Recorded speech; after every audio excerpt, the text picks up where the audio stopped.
Okay, we're going to go over the Heartland Community College dynamic warm-up that you probably have on your sheet. I got a cheat sheet here to make sure I go in order with you.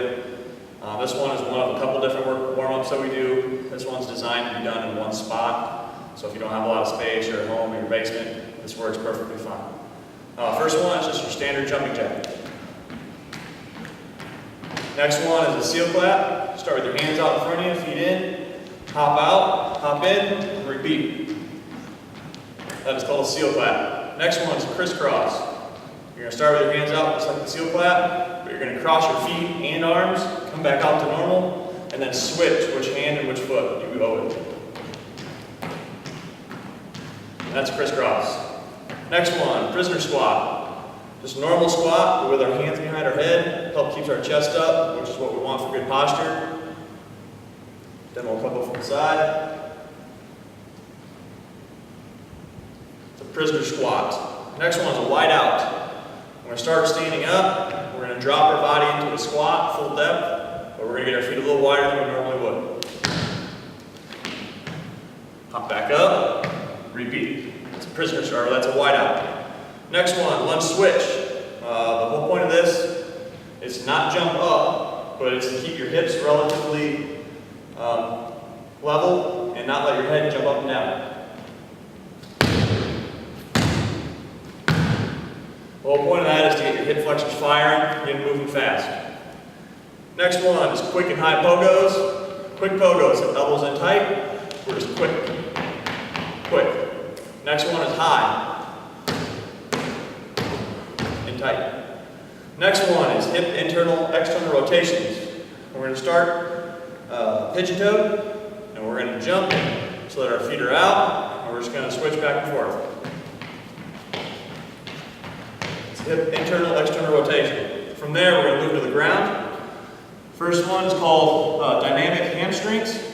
What we want to do is put our hands underneath our back, kind of increases our range of motion. Basically, we're just going to kick, and each one we're going to try to go a little bit farther. And then obviously switch legs. Next one, single leg hip extensions. We're going to lay down in a sit-up position, hands on the ground, push up with our right leg. Left leg in the air, hips back down, hips back up, driving through your heels. Drive through the heel. Next one, single leg hip abduction. Same thing, so we're going to do the single leg hip extension, but from there, we're going to bring our foot out to the side. Don't let it hit the ground, bring it back up. Again, hips off the ground. Don't let your foot touch the ground. Next one is an iron cross. You're just going to be laying down, arms out to the side. Your goal is to try and keep your shoulder blades on the ground. Take your opposite leg to your opposite hand. Switch. That's called iron cross. Next one, you flip over and basically do the same thing. This one's called scorpion. Again, we want to try and keep our chest on the ground. Arms out like a T, reach back, opposite arm, opposite leg. From there, we want to go into a couple push-ups. Again, if you can't do a regular one, drop your knee, cross your feet. From there, we want to do the praying Buddha stretch. So we get down nice in the squat, on our balls of our feet. Elbows in, push your toes out, or push your knees out.